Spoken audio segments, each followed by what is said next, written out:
very pleased to have everybody here. It's a delight to have Tricia here. If you know anything about her, you know that she is she has been the president of the Scottish Society for Psychical Research, and of course she's Scottish. My ancestors came from Ayrshire, over on the coast, and they actually came over from Ireland, so they're Irish, but they came over and they liked Scotland better.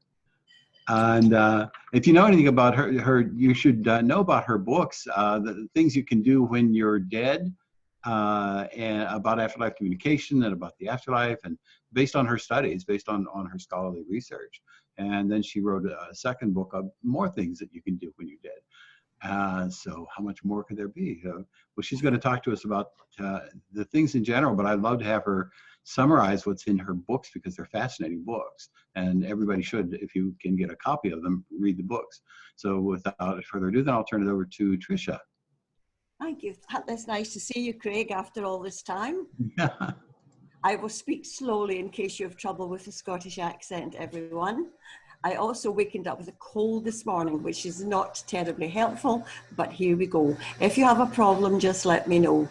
Well, I started off in life, well, a sort of agnostic. I didn't really think much about life after death at all. I did not have a religious upbringing at all. And it was only when I got to the age of about 30 that for some reason I began to look intellectually into evidence for life after death. I had no sadness, there was no losses. In fact, things were actually pretty good at the time, and probably like all of you.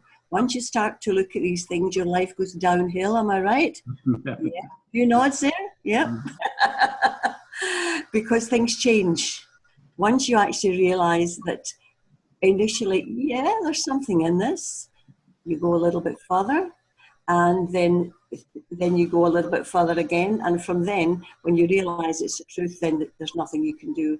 You can't go backwards. Now, does anyone want me to turn my volume down a little bit on the screen, or is it all right? That's perfect. I can hear a slight feedback from myself, but it's not too bad at all. As I say, I started to look at these things, and probably all of you know too that nothing happens coincidentally. There's really not much in the way of coincidence in life. And once I started to look at these things on my own, and I worked with other people, and then I was sort of guided in a way to meet Professor Archie Roy. And Archie Roy always said that was designed. Something or other brought us together. And when we worked together, he always used to say 2 and 2 made much more than 4. And it was true, because we did used to, I wouldn't say argue a lot, but we had differences of opinion, which is good, because you don't want people just to agree with you all the time. And when Archie and I started to work together, we came from different angles. He was a professor of astronomy, I was a teacher of mathematics and physics, and we had completely different backgrounds. But there was something there that somebody had designed somewhere that we would work together. And once we started to do that, started off the usual way you probably all did, going to spontaneous cases, seeing what was happening, finding if there was anything there. And then I began to become more and more interested in the evidence for survival after death, and not just through mediums. Mediumship is fine, but it's not the only way to look at life after death. And then Archie and I designed a program at Glasgow University where we spoke. We had 40 hours of lectures between us that we gave to students that came at night time. Adult education, they came to our class, an introduction to psychical research. And in these classes, the people that came absolutely loved it. And then, as you know, Archie died in 2012, and we had always planned to write a book together. But after Archie died, I thought, I've got so much information here, along with the research we've done. I'll talk about that later. This is too good to waste. So literally the first book wrote itself. I wrote all of our experience, well, my experiences, some of Archie's, the things that we had discovered about life after death, and it was so compelling. And I, like Victor Zamet, I will only go by the evidence. It's the evidence that has it for me. I'm not a medium. I'm not particularly psychic, although everybody is to some degree, but I go purely on the evidence. And that is where book one came from. It really wrote itself from all the lectures we'd given and all the fun we'd had at university, because I don't know about the rest of you, I take it you're all totally interested in life after death, but it has to be fun as well. It can't all be doom and gloom, because there are funny aspects to it. And when someone in their house thinks they've got a poltergeist or something happens, they don't say, oh my gosh, that's dreadful. We use naughty words, and that's the way it should be. Everybody is just normal. I won't say the naughty words we hear in our work, but there you go. So that was how book one started, Craig. And then once again, book two goes in a wee bit more in depth. I took some other people's experiences that I trusted, who had experiences of materialization, for example. I gave examples of that in book two. One particular one, a materialization seance, before I started, unfortunately, in 1975, there was one materialization seance. Everybody knows what a materialization seance is, don't they? Yeah, heads nodding. Sitting in the dark in a place called Glasgow Association of Spiritualists. It holds 200 people in the room, and the curtains were closed, but they were not by any means in blackout. There were shards of light coming through the curtains, and the medium at that time was the English medium Gordon Higginson, who was sitting on a platform, and 200 people were sitting there waiting for Gordon to do materialization. Now, on the platform with him at the side was just another little woman standing just for safety, more or less. Now, I didn't know Diane at this time, but a friend of mine had gone to this, totally skeptical, totally and utterly skeptical about materialization. So she got there very early, sat in the front row, right in the middle, where she could see exactly what was happening. She was right in line with where anything that happened would happen. So the proceeds started with a hymn, of course, as usual, as you do with these things. And then after a short time, Diane began to see this white smoke billowing from under the curtain that was covering the box that Gordon was sitting in. And as she looked at this, it built up into a figure, and the figure was her father. And she nearly died because she didn't believe it. I can't say the word she used, but she got a shock. And the figure built up, and I don't know about the rest of you, I have not personally seen a convincing materialization, but Diane said the spirit, we'll call him spirit, don't waste energy. They built up a column for his body, but she could see clearly the face, the hair, and one arm very, very clearly.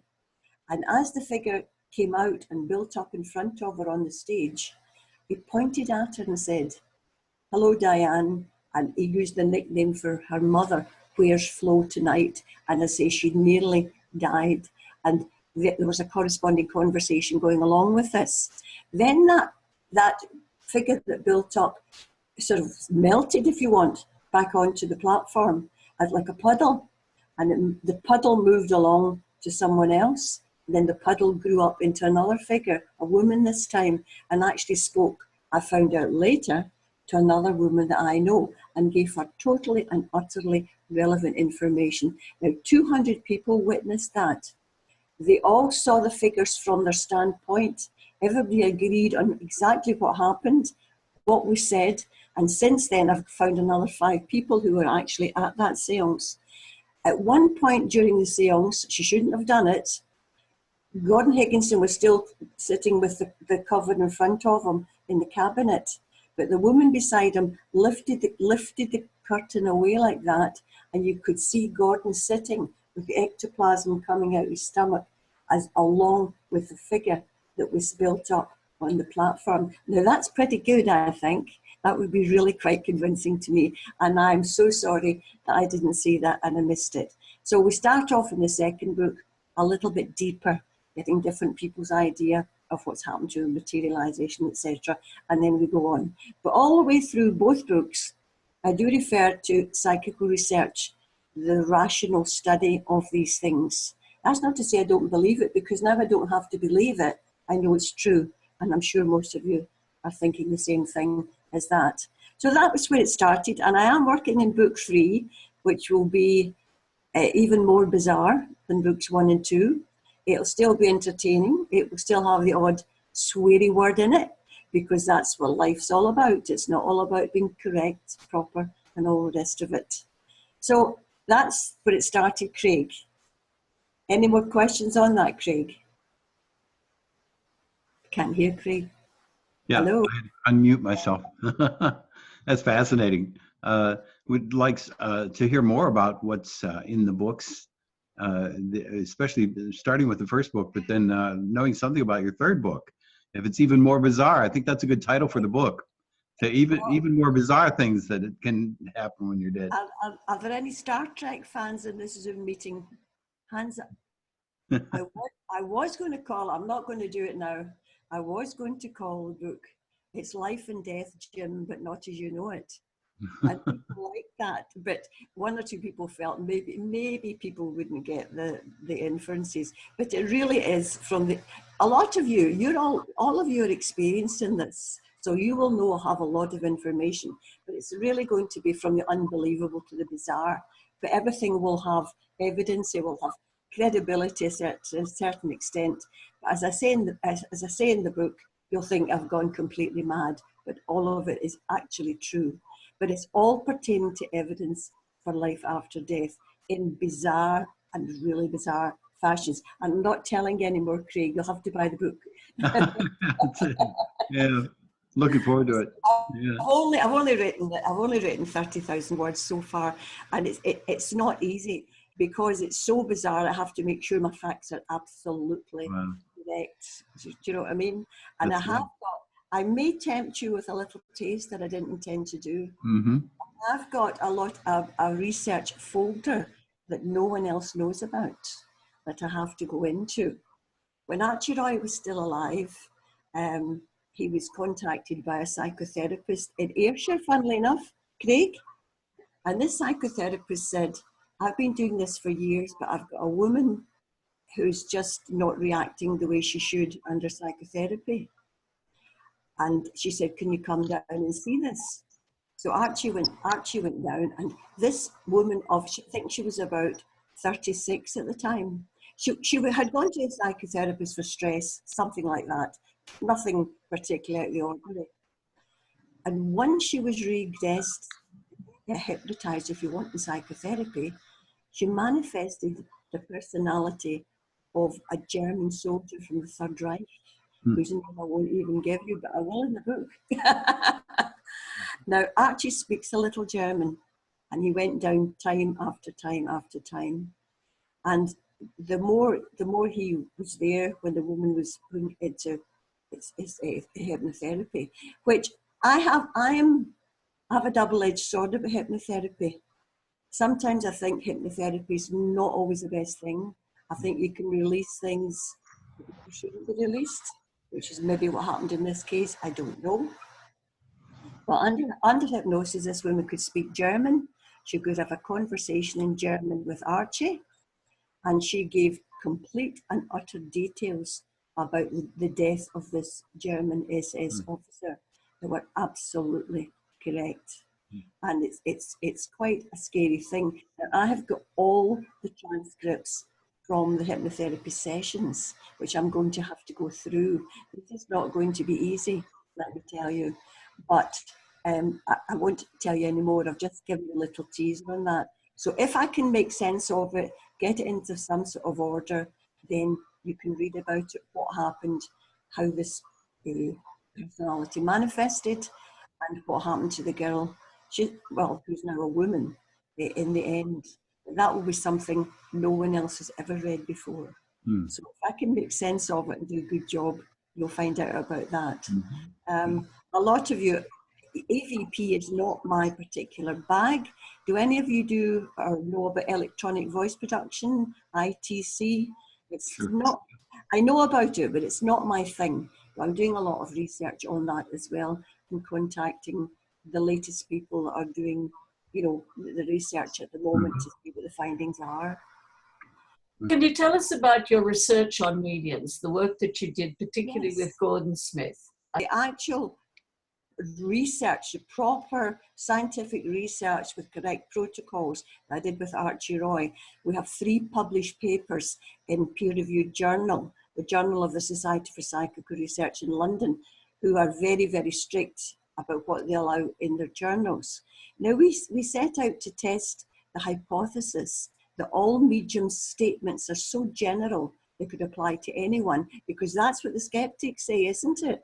Whatever the mediums say, anybody can take it. So we set out to test this hypothesis. So we started out just going to different meetings and writing things down and just listening and documenting what was happening. And after we did the first series of, it was using 13 different sessions and using a lot of different recipients, we found that the odds against chance, odds against the results being due to chance were 10,000 million to 1, which are pretty good odds. But that's not really a scientific experiment. That was just the test or the teaser to get it started. So we then wrote a protocol of things we were going to do to eliminate all the normal stuff the skeptics speak about. Verbal response. I'm looking at you, I can see you're a woman. I'm looking at you, I can see you're a man. That, the skeptics will say that all colours what the mediums say. If you get verbal response, then that gives you a clue as well. Your body language tells the skeptic something else. And all of that is absolutely true. When a medium gives you a face-to-face reading, they can tell things about you, albeit subconsciously, they can tell things about you. So we had to eliminate all of these cues, verbal and visual clues within the mediumship itself. So without boring you to death, because you would be bored to death, we set out to do just that. We spent another 2 years going around all of the country, the UK that is, doing experiments in different places, where somebody else would gather an audience of about 40 people. AREI would not know who the medium was I was going to bring, and I would not know what seat numbering AREI was going to do in any hall that we went to. There were other random protocols that I'm not going to bore you with because you would be bored to death. But let me just say, the whole thing is watertight. And when the audience were gathered and they were ready to receive a message, I would get a knock on the door. That told me and the medium in another room. The medium, he or she, would have the microphone. I would be sitting there recording, and the medium I would just say, the first recipient is ready, and the medium would try and tune in and give a reading. Now, we did this with about 1,600 points on a graph eventually. And after doing it with, the medium could not see the sitters, they could hear the medium, just to keep the sitters happy. They could hear the medium, but often they didn't even know if they were actually the recipient. And it was only later in doing statistics that we could work out. Say AREI had chosen previously on a piece of paper, which was a side, say he had chosen seat 14. Well, I wouldn't know the seat was 14, and the people coming in didn't know they were going to sit in seat 14. But then after doing all the statistics and we worked it all out, all of the mediums we use, and I have to say, I only used mediums that I knew were good mediums. And not every medium is good for research. Some mediums can be great in other things, but not necessarily for research. But overall, after all of these studies, after 5 years of work, we nullified the hypothesis that all medium statements are so general they can apply to anyone, because the odds against it being against chance, using everybody, the odds against chance were 1 million to 1 that they were due to chance. But of course, that was ridiculous, because a lot of the statements had much more weight than others. Now, I made each medium give a statement, one thing at a time. Your father said, your father's name was William, he had red hair. It wasn't you were sad last Christmas. It was all specific pieces of information. And after doing all of that, and doing all the maths, etc., at the end, Archie and I did not collaborate on the stats until we got together, and then we worked, and it was amazing. We were dumbstruck that it actually worked, because it was just so amazing that it worked, but it did. But we had stars, and there was about 3 or 4 people that were hitting the 98% mark. One of them was Gordon Smith in their actual own results. I think the one you're thinking about, Gordon Smith, was the murder one. Is that what you're thinking of, Wendy? The girl that was yes, murdered? Tricia, yes. Yeah. I meant to get myself a glass of water before I sat here, and I didn't. So I'll tell you this, and then I'll go and get a glass of water, and I shall come back. This, what I'm going to tell you now, is absolutely true. There's nothing unusual about it. Most of you probably heard of the medium Gordon Smith. And Gordon is just, I would say, a lad from a poor part of Glasgow.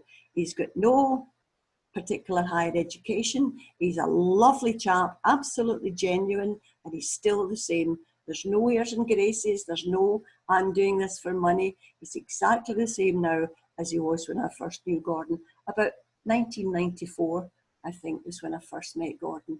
And we hit it off quite well because I respected him as a medium and he respected me as a psychical researcher. And now, of course, we're friends, but that's got nothing whatever to do with it.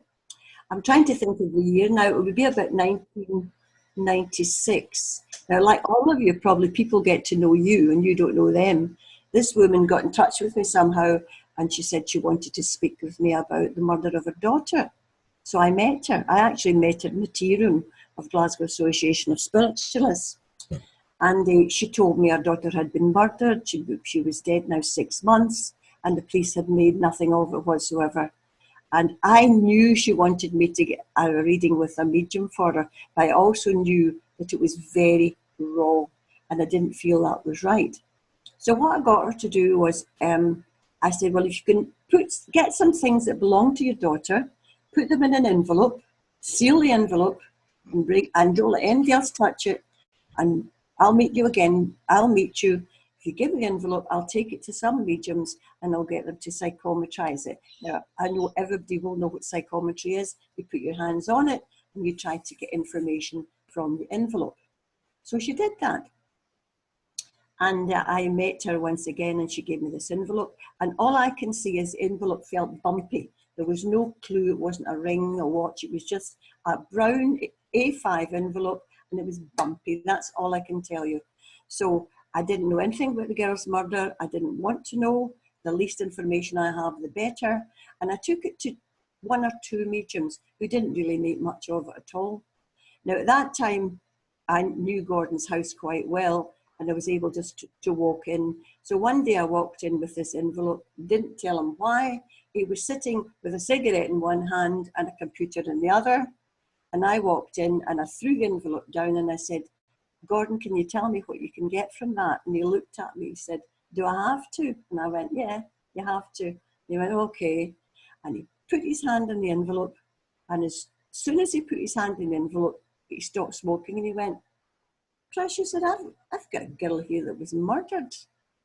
And I just said, let something, and he said, now I didn't know this information. She's got long brown hair down to about here. And she's telling me she was murdered. And he gave me 29 pieces of, well, I should say, she gave him 29 pieces of information to give to me, which I recorded and wrote down. And some of them were very, very specific. Like, she's telling me that she lived in a cul-de-sac. She lived one up in the right-hand side. She's telling me she's got a tattoo above her left breast in the shape of 2 hearts entwined. And he gave me the colours. She's also got a tattoo of a rose on the back of her other arm. Gave me the colours. She's also telling me, I won't say the boyfriend's name, I'll call him Gordon as well. She's also telling me that Gordon, her boyfriend, was the first one to know I was dead, and he phoned my mum to tell her. So it was, she's telling me she misses her 3 cats. Trying to think what else, off the top of my head, what other information was. She's telling me that when she was a youngster, she was in Cornton Vale prison. Now I'm thinking, bloody hell, that's either right or it's wrong. Cornton Vale is a prison for young offenders. Actually, it's in Scotland, I'm not sure where it is. And I thought, wow, well, that's quite something. I don't know anyone that's in prison, never mind a specific prison like Cornton Vale. So I'm taking all this down. She's telling me she had a pregnancy, terminated when she was younger as well, and all sorts of information. And altogether, there was 29 pieces of information that she gave. She gave a little bit of information about her actual murder, and all the damage being at the back of her head and down her back. Of course, I don't know if any of this is true. This is, wow. I mean, Gordon's just sitting there just telling me this, and his eyes were, looking at me like that. Wow. And I said, well, thanks very much for that. Wrote it down, put it down, that was fine. And then that was the other thing. He said, she's telling me that today, as we speak, my mother has moved my photograph from the mantelpiece to the top of the television. That was another piece of information. Fine, okay. So I arranged to meet the mother in her own house 2 days later. So the first time she gave me her address, and I went to her house. And I said to the mother, now, I have got a list of information here about your daughter, which may be all wrong. It may be nonsense. It might be rubbish. I'm just going to read you out one thing at a time, and you tell me if that's correct or if it's not correct. If it's half correct or slightly correct, it's not correct, it's wrong. Just tell me, yes, that's right. No, that's not right. So I did that. But I was under the psychical researcher's dilemma, Craig, is how much to tell the mother, because she gave me information about her murder that was quite gruesome. And I didn't share that with the mother because actually she wouldn't know. And I didn't say to the mother, she said she had a pregnancy terminated when she was young, because I thought, your daughter's been murdered. Maybe you didn't know she had a termination of a pregnancy. You really don't want details of things going around your neck and being thumped at the back. So, but being scientific and being correct about it, I kept the 29 pieces of information, but I only gave the woman 22 pieces of information. But I didn't shelve the rest. I just told the mother 22 pieces. And of the 22 pieces of information I've given you, and by the way, when I walked into the house, the first thing I noticed was a girl's picture on top of the television. And I said, oh, is that? I said, is that? And she said, yes, she said, I had her picture on top of the mantelpiece, but I moved it there 2 days ago, the same day that I was talking to the medium. And of course, I never let on. I said, all right, of the 22 pieces of information that Gordon had given me from the girl, and he could see it really, really clearly, all of these 22 pieces of information was correct. And I say, I chickened out and I didn't give the rest of the 7 pieces because I didn't feel, but I did ask her. She's saying she was in Contonville prison, and she said, yes, that's right, yes. She was quite a naughty teenager. So you can't make that up. It's something I don't know as a researcher. Gordon certainly wouldn't know it. He was more interested in his cigarette and writing whatever book he was writing. So we have to ask ourselves, as you know, where did that information come from? When every single piece was absolutely correct. And I swear on my life and the lives of my children and my small grandchildren, that is exactly as it happened, not editorialized one little bit. Bizarrely, one of the other mediums I took it to, he said, he got it was a girl that was murdered, and he said she'd been to the dentist before she was killed, and it was something to do with a black taxi. Well, actually, both of these things were absolutely correct, but I couldn't use that information. I just had to bin the other mediums, because the only one that was spot on was Gordon Smith, and all the details, as you know, Craig, are in book number 1. That was one of my, Gary Schwartz talks about dazzle shots. That was one of my dazzle shots for myself. And each and every one of you know, if it's your experience, that's the one you never forget. You never forget. And I've seen Gordon. I'll tell you another story, which I think is in the first book. This is not research, but when Gordon Smith wrote his first book, he asked me if I would speak for him at Waterston's, you know, the bookshop, Waterston's. Don't know if you have them in America, but Waterston's is a very, very big store. So we got there and it was a full house. Gordon and I were on a very, very small platform at one side with a microphone. And so I don't know what I said. I introduced Gordon. I don't know what I said. And then I sat down and let Gordon do his thing with his mediumship. And I can't remember the other readings, but I do remember we were high and we could see the tops of the heads of the people sitting there. And I remember he came to a woman and he said, I'm coming to you, lady with the blonde hair. And this woman looked up and he went, yes, you. And this is in the midst of a couple of hundred people. And she looked up and he said, straight away, I've got your son here. And your son took his own life. And I'm thinking, oh, right, okay. And he's wearing a baseball cap, and he's taken his cap off, and he says he's had his hair cut. Well, the woman started to laugh. Now, that didn't mean a lot to you and I or anybody else. And then he gave the woman a whole lot of stuff about the son that was there with him. Fine. Now, after the whole thing, book signing, all the rest of it, we all went to a pub called the Lauder's Bar. Well, not the 200 people, but some of us went to Lauder's Bar, and we're sitting around this very big table. And I knew one or two people, but I didn't know everybody at the table. And the lady sitting beside me, I didn't know her. And I said, oh, did you come with Helen? She went, no, I came on my own. I heard you were coming here, and I came on my own. And I went, you're the lady who got the message about your son that took his own life? And she said, yes, I am.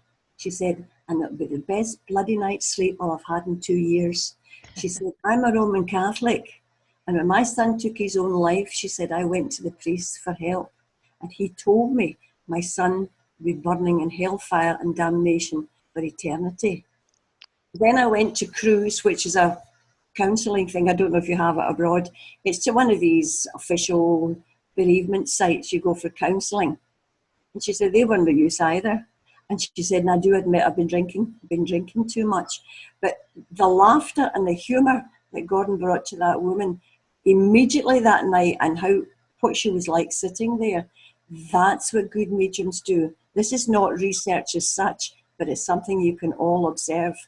Good mediums, bad mediums can have the opposite effect. I'm afraid they can make things worse. I've had experience with that as well. Really appreciating what you have to say to us. I'm sorry to say I have not read your books, but I will be remedying that right after this Zoom conference. Amazon.com. It's a great thing. Are you able to tell us at all what the most popular connections that the deceased have had with their surviving loved ones?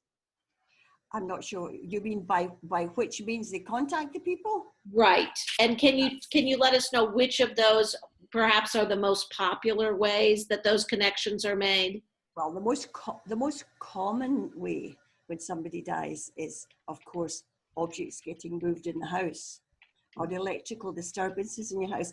Because I'm not a medium, I get electrical disturbances a lot.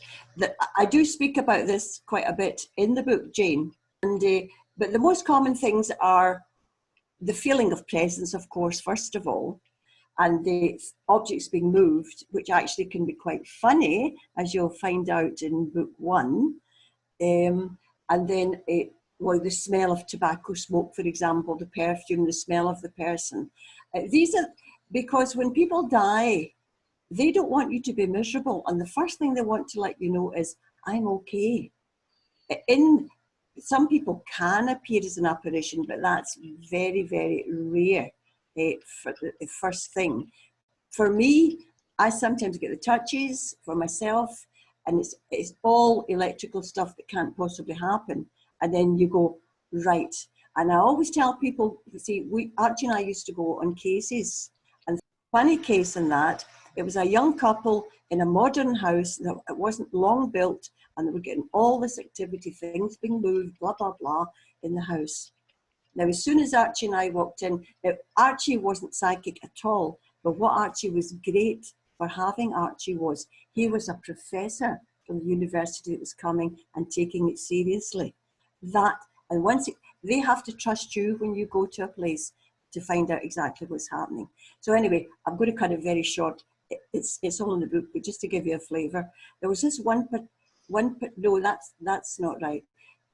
When I walked in at first, the woman, she was young, she was about 24. She had a 6-month-old baby, and she was very pale, very white. And her husband was a great big laddie. I think actually he was something like a prison warder. Lovely big guy. And everything that happened in the house, if anything happened untoward, he would run up the stair into his bed and pull the cover over his head, as guys sometimes do. And they were telling us all about the different things that had moved. Anyway, the girl, in conversation, the girl had said her mother had died before the baby was born. And of course, I'm going, ping, right away. And I said, well, after this has been in for a couple of hours, it seems very obvious to me that your mother's trying to let you know that she knows about the baby and she's here to support you. And of course, the girl's face lit up immediately. And the guy said, oh, well, that makes sense. He said, because that vase in the hall, she bought us that vase. And that was a vase that kept getting moved here, there, and everywhere.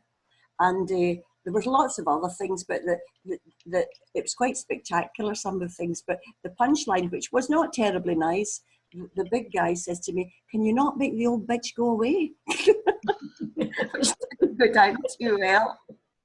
And I just said, well, if you look at your wife and the effect it's had on her knowing that her mother is here and her mother's supporting her, which it did. The girl went from 0 to 10, you know, and I said, I think we'll leave her where she is for a wee while just now. But if you want us to come back, we'll bring somebody with us and we'll try and persuade her to go over. But what usually happens, Jane, in answer to your question is, once you recognise that person is there for whatever reason and you just acknowledge them, even mentally, you'll find it backs off. They don't do it again. They just want to let you know that they're there.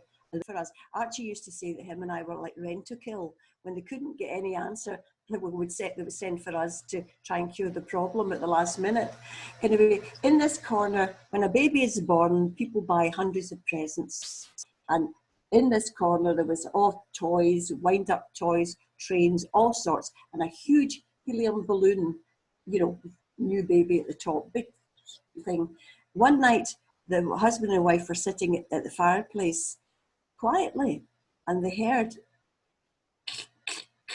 and they looked over, and a toy had wound itself up and came across the floor in front of them. So they looked in disbelief. Then another toy went,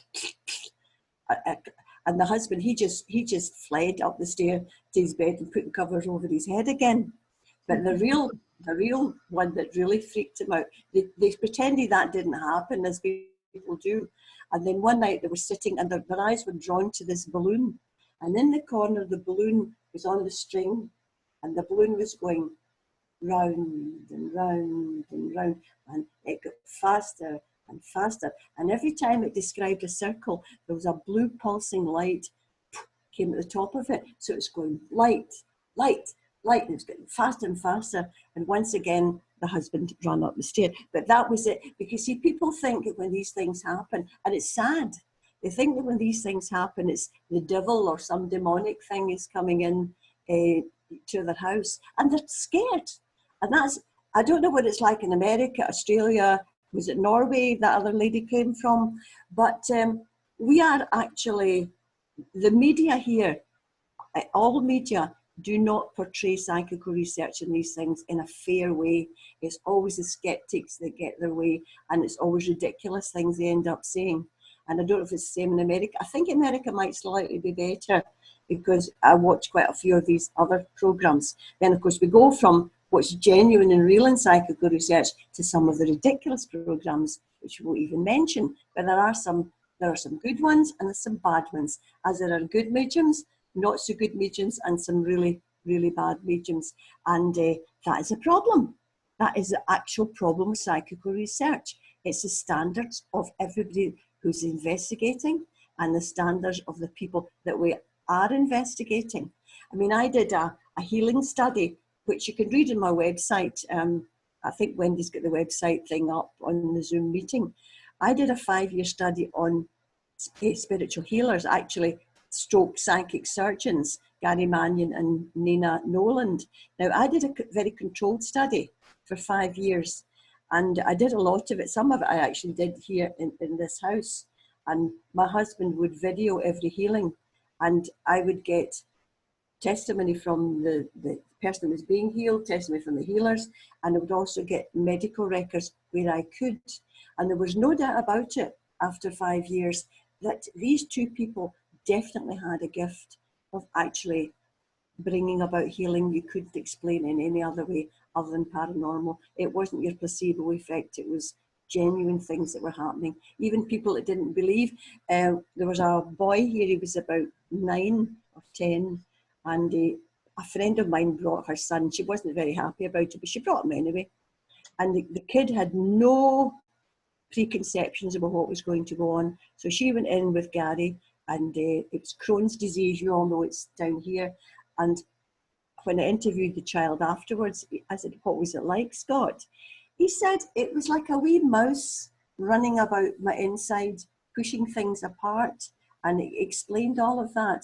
And it definitely helped him at the time. And Crohn's disease is not something you're going to cure in one healing, of course. It's not a magic wand, but many things were cured in one healing, and many things were cured over time. Not the Crohn's, because Scott he didn't actually come back for the second one. But with the figures, facts and figures, there was definitely something going on. Be very interested to hear Archie's view and your view about poltergeist. Nothing in psychical research is clear cut.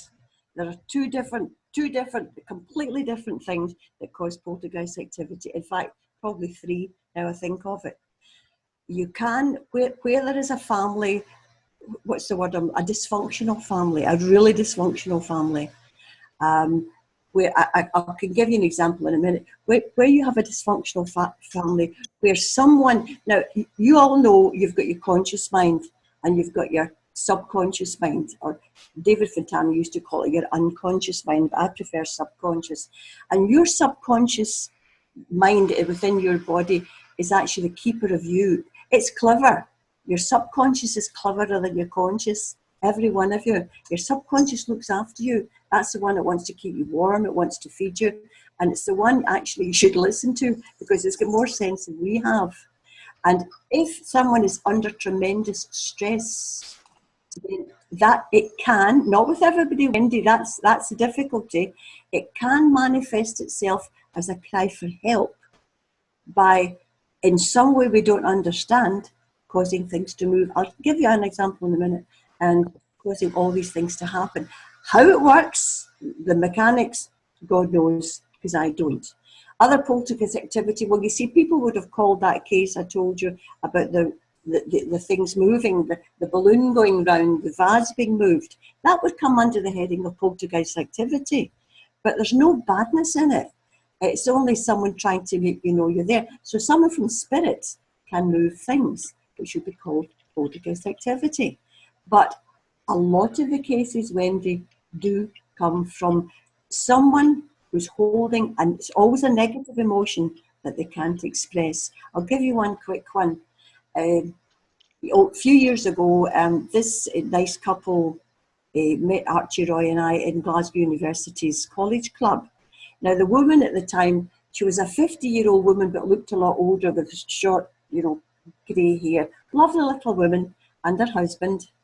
And this woman, she had a daughter that was a Catholic nun, and she had a great faith in God, everything like that. And she began to tell the story about, she lived in a nice house, because we went to see her house later on.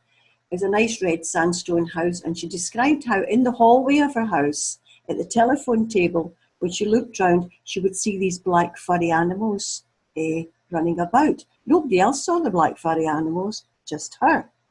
So I'm thinking, okay, that doesn't make any sense at all. So we spoke for 2 hours, and some of you will get this as well. I suddenly found myself saying to her, now I don't think I formulated the words, I found myself saying to her, and what happened earlier this year to cause you such resentment?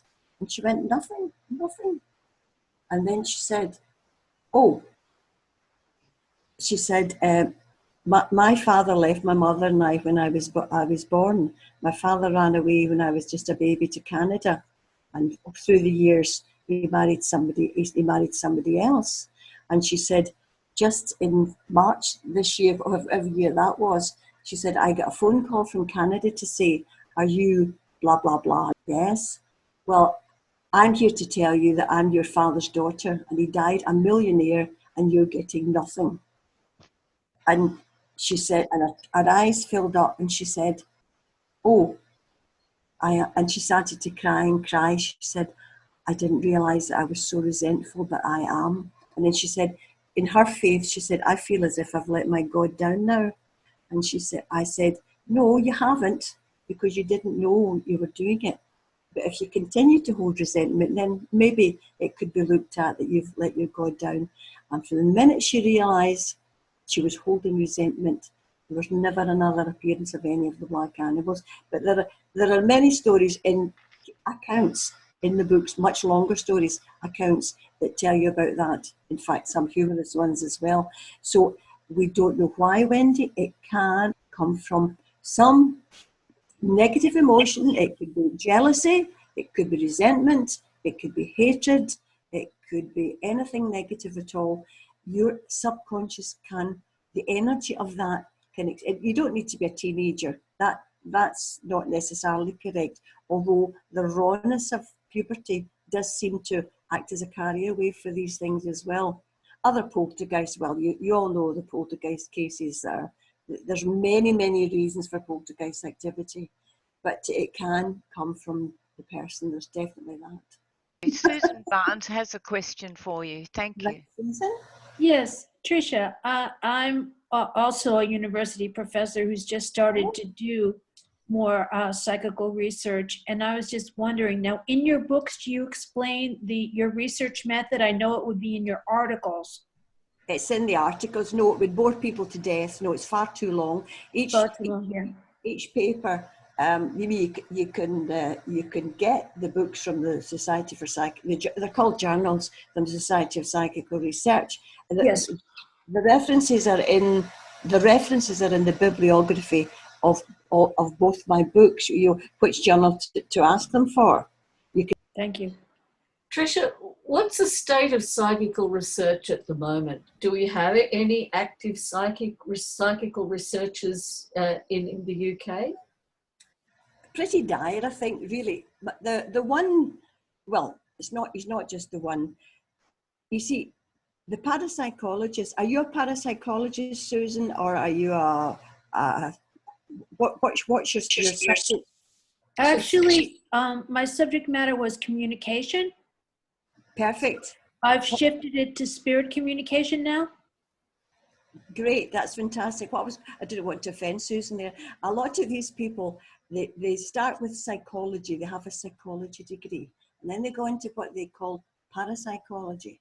But by the time they've done their psychology degree, their head's all bound up with jargon. It's like, if I use the word personality to you, that means something. But they've got about 100 definitions of what personality means and so on. So they lose the baby with the bathwater. There's so much jargon in it that any normal person will go, what the hell is going on here? I'm simple. I just speak about simple things that actually happen. And I keep it real because that's what I do. It's about what really happens in life.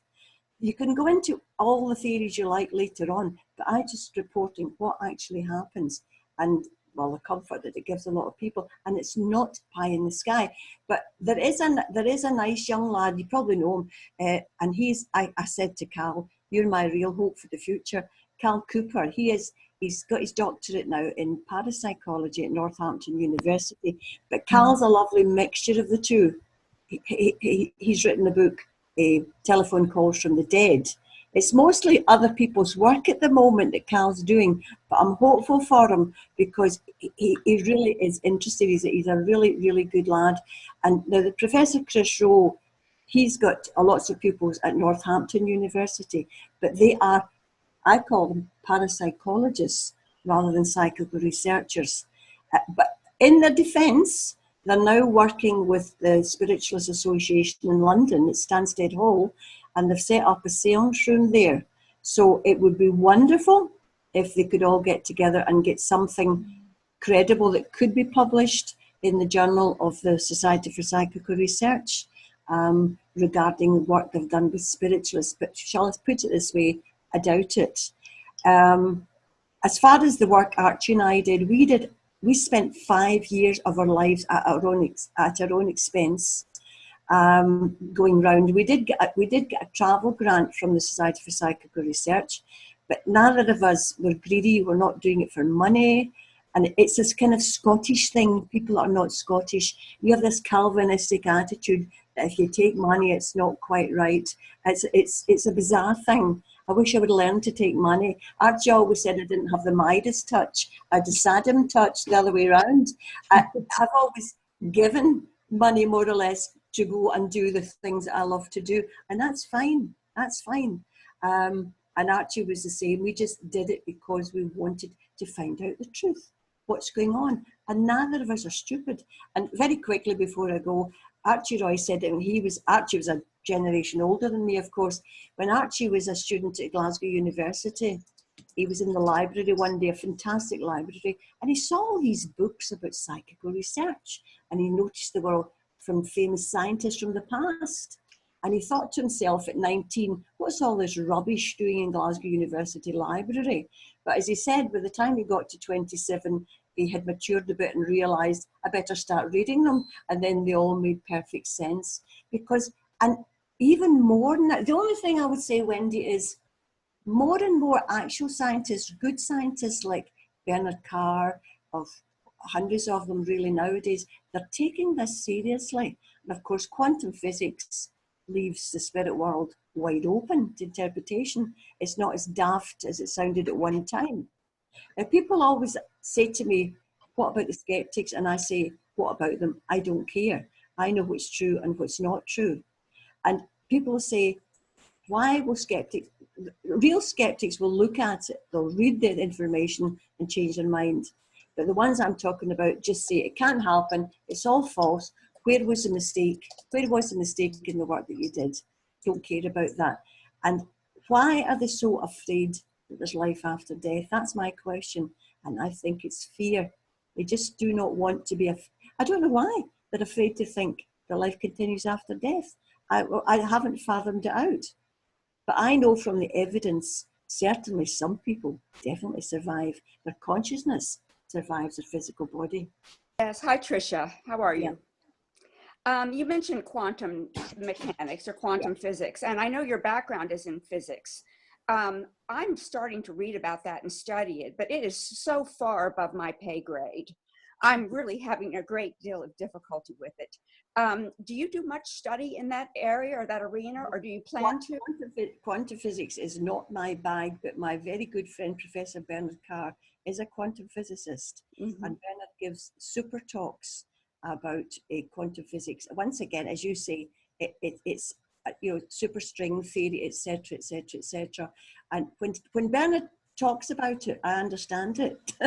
But once he goes, I've forgotten it. But a lot of scientists are giving it serious thought as to a possible theory, as Bernard Hawkins would say, a theory of everything. But they know they don't know the answers. But at least serious scientists are now taking it really seriously. Indeed. Tricia, we find a lot of scientists are actually on board, but they can't speak out about it while they're working. When they retire, it's a different thing. Do you think there is still a lot of prejudice in academia against any scientist who speaks out? Would you like to talk about that? Absolutely. They will not speak out until until they get their professorships for a start. Absolutely, and Archie was the same. Archie wouldn't come up. He knew what was happening, but he would never come out and say it as such. He would quote somebody else or something like that. But latterly, he would, as Archie always said, if when I die, I find I have not survived, I'll be very surprised. He used to say that all the time, but he did know. And I've had Archie back. I had Archie back 2 days after he died in such a manner. It was just amazing. No, I was just very happy to hear you mention quantum physics and bring science into it as well, because one of the things that my spirit team had me do was read lots and lots and lots of books on quantum physics so they could bring through information for me to be able to put into language that would make sense to someone who understands mediumship. And in all the things that I was reading, especially a book called Biocentrism from Robert Lanza, which is a very important book on, his theory is that consciousness didn't arise out of the universe, but that the universe arose out of consciousness, which is quite profound. And he proves it mathematically, and he has some interesting and good things to say about survival of consciousness beyond this plane. So I just kind of wanted to stick that in there for everyone if you were Yes, interested. there's many theories like that, but nothing really exists unless we think about it. Yeah, there's quite a lot of theories like that, and the Gaia theory where everything is one and we make all this. Yeah, I just stick to the facts. It's much easier. Me too. Thank you. You're very welcome. I didn't do anything. Well, our time is up, ladies and gentlemen. It's nice to see you all, and hopefully we'll meet again. Well, thank you, Tricia. It's been absolutely wonderful. And yes, please, you have a standing invitation to come back anytime you are willing to share more of your wonderful stories. I'm just going to pass you over to Craig to thank you on behalf of AREI. Yeah, Tricia, thank you very much. It was delightful. I knew it was going to be because I know your work so well, and we've corresponded, and we really look forward to working with you. So this is the beginning of the time when we will get together. We are anxious to help people to understand the things that you tell people about. And so we want to find out more about your curriculum and about the training that you're doing, and the possibility of doing some more of that and making that available to people. So we're going to get in touch with you and spend some time dialoguing with you. That would be, and it's great to have somebody like Victor Zammit and lawyers and all sorts of professional people who are on board as well, because lawyers are very, very important as well. Not just scientists, lawyers, psychologists, communication, wonderful, Susan. I don't know what the rest of you do. You're not saying too much, but it's been great talking to you, and I shall go and nurse my cold now, and hopefully next time I won't have one. And take care then. Yeah, thank you, Tricia.